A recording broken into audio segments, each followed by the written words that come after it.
আজকে ডিনারে বানিয়েছিলাম নান রুটি, তাই জন্য ভাবলাম রেসিপিটা তোমাদের সঙ্গে শেয়ার করি। খেতে কিন্তু খুবই ভালো হয়েছিল।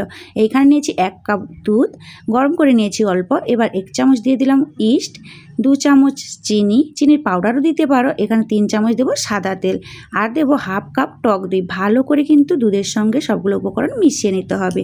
মিশানো হয়ে গেছে। এখন এদিকে আমি 500 গ্রাম মতো ময়দা নিলাম। এবার এখান দিয়েছি স্বাদ মতো নুন দিয়ে এবার ভালো করে মিশিয়ে অল্প অল্প ওই দুধ গোলা মিশ্রণটাকে এইভাবে দিয়ে কিন্তু একটা ডো করে নিতে হবে। এবার ডোটা রেডি হয়ে গেছে। উপর থেকে তেল ব্রাশ করে এটাকে ঢাকা দিয়ে রেখে দেবো 1 ঘন্টা।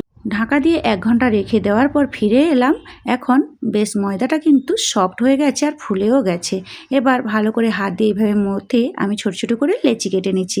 লেচিগুলো কেটে এইভাবে কিন্তু ফাঁকা ফাঁকা রাখতে হবে। তারপরে এদিকে রুটির মতো করে বেশি মোটাও করব না, পাতলাও করব না, এইভাবে কিন্তু লেয়ারে রুটিগুলো বানিয়েছি।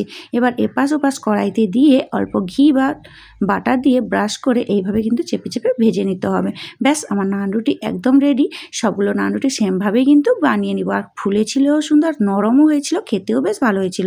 আর আজকে আমি এই নান রুটিটা সার্ভ করব পনিরের তরকারির সাথে। তোমরা চাইলে চিকেন কারির সাথেও সার্ভ করতে পারো। রেসিপিটা কেমন লাগলো অবশ্যই কিন্তু কমেন্টে জানাতে ভুলো না। দেখা হচ্ছে নেক্সট ভিডিওতে। ততক্ষণ সবাই খুব ভালো থেকো, সুস্থ থেকো।